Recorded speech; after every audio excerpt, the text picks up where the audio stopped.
Sam, he decides that he's going to set a goal that this store is going to become the most profitable variety store in Arkansas within 5 years. It's quite the turnaround, and is also the first indication of Sam setting these big, hairy, audacious goals. He has this subsequent obsession with set a goal, hit it, set a goal, hit it. And that really does drive all of his need for experimentation, because he finds himself in these situations where he has a goal set and he must invent some way to hit it. Well, it also sets the stage for what was to come. He sets this goal and then he gets there. And this is not a realistic goal. He says, only after we closed the deal, of course, did I learn that the store was a real dog. It had sales of about $72,000 a year, but its rent was 5% of sales, which I thought sounded fine at the time, but which it turned out was the highest rent anybody had ever heard of in the variety store business. No one paid 5% of sales for rent, and it had a strong competitor, a Sterling store, which was another franchise, across the street, whose excellent manager, John Dunham, was doing more than $150,000 a year in sales, double mine. Yikes. So not only is it unlikely that he's going to be the most profitable store in Arkansas, it's unlikely he's going to be the most profitable store in Newport. Yeah. So what does Sam do?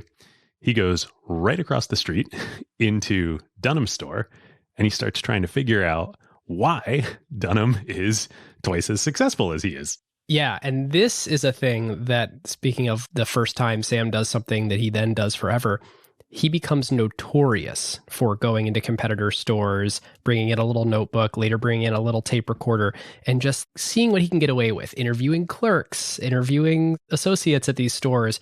Anytime he's traveling with the family on vacation or anything, he's just going into all these other stores and observing and taking notes and figuring out what their systems are, what's working, what's not working. So here he learns that valuable lesson for the first time. So great. I was going to bring this up later, but I think he says in the book that he believes he has spent more time in Kmart's than any individual store employee of Kmart, including Kmart senior management. Yeah. And also, we keep referencing Kmart. When I was growing up, I was like, Walmart, Kmart. I think Kmart's kind of like Walmart, about the same scale, same size, kind of a little lower end. Like, that was my perception as a kid of Kmart. I didn't realize that Kmart for a very long time was much, much larger than Walmart. They were kind of Walmart's big brother incumbent. Oh, they were the gorilla. I don't remember what year this was, but I remember some quote from Walton where he's talking about when we reached 5% the scale of Kmart. And it's like, whoa, that really puts it into perspective how big a lead they had. So you mentioned notepad. It's actually a yellow legal pad that Sam uses. Sorry, David. Famously, he has his yellow legal pad and he's going into competitor stores.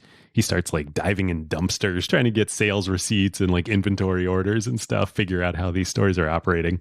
And he quickly realizes from both Dunham across the street, and also he's doing this all over the countryside, going into, small variety stores all over Arkansas, just trying to learn. He realizes that price and running promotions, cutting prices on big marquee kind of attractive items like health and beauty aids, toothpaste, mouthwash, makeup, that kind of stuff, that really drives customers in.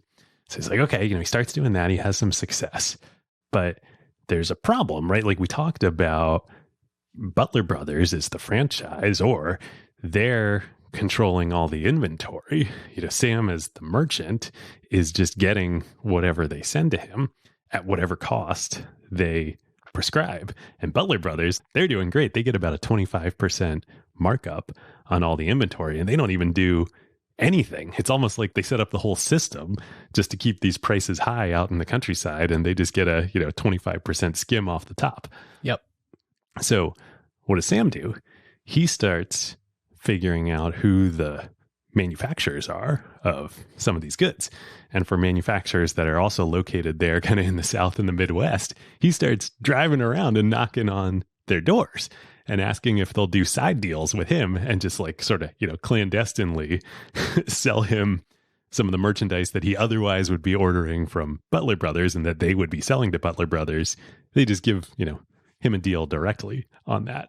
And you know what? Like he's operating at a small enough scale that Butler Brothers doesn't really notice. And to be frank, like there wasn't good tracking or accountability at this point. I mean, there wasn't computers yet. So There's no computerized inventory here. you'd have to really be paying attention to figure out, oh, maybe Sam's not ordering quite as much of this stuff from us as he should be. He's driving around himself. There's no management. He has some clerks working in the store, but it's just Sam and, Helen running the place. So he's out, he drives to visit them. He's got to get a deal done on the spot. So he goes, he knocks on the door, meets these people, and is like, I want to buy right now. I've got a trailer hooked up to my pickup truck outside. Can you just load the inventory right into the back and I'll drive it back to Newport? Yeah.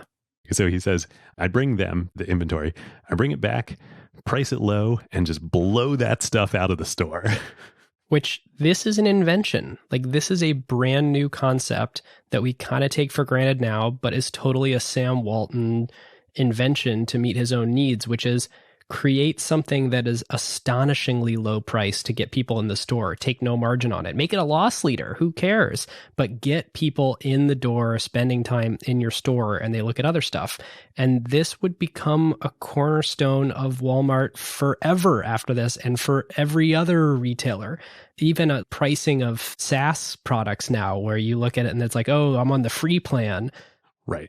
It's not that he invented loss leadership as a category, but he figured out how to make it work in the retail model.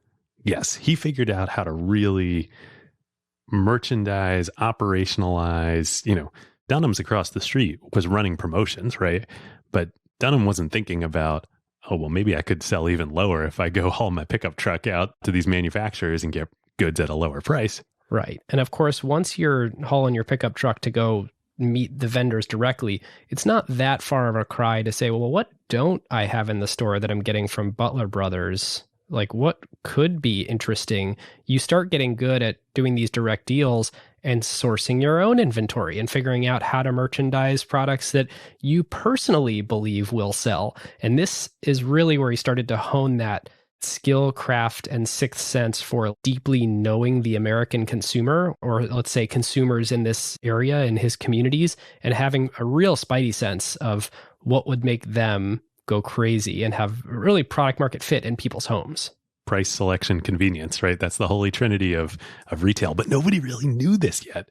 And frankly, all of those things are important, but for the majority of people out there in the world and in America at the time, and certainly the vast majority of people in these small towns, like selection and convenience.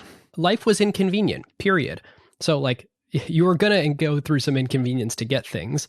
Selection, there wasn't much of no matter what. And we just came out of the Great Depression. Price is very important. Customers will go to great lengths to get lower prices. People would make day trips. People would drive 5 hours to other cities to get a deal on goods. It's crazy. He says, here's the simple lesson we learned, which others were learning at the same time, and which eventually would change the way retailers sell and customers buy all across America. Say I bought an item for 80 cents. I found that by pricing it at $1, I could sell 3 times more of it than by pricing it at $1.20.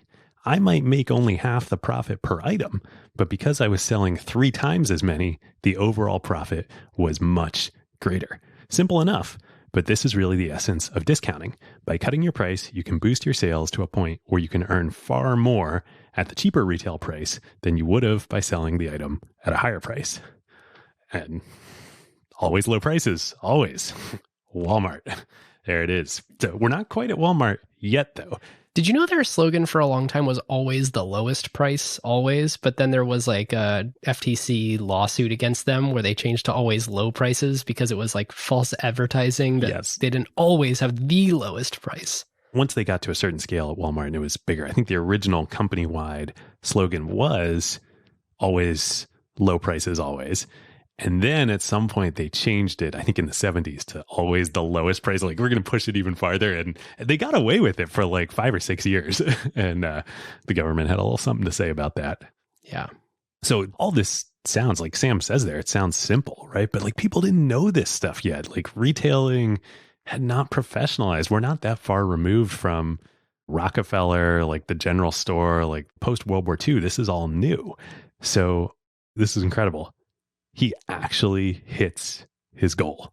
So by year 5 of the Newport store, he's doing $250,000, 250,000 in sales at a $30,000 to $40,000 annual profit. Remember, he bought the thing for $25,000, and that's including the crazy 5% rent charge in his expenses. So his operating margin on this is 24%.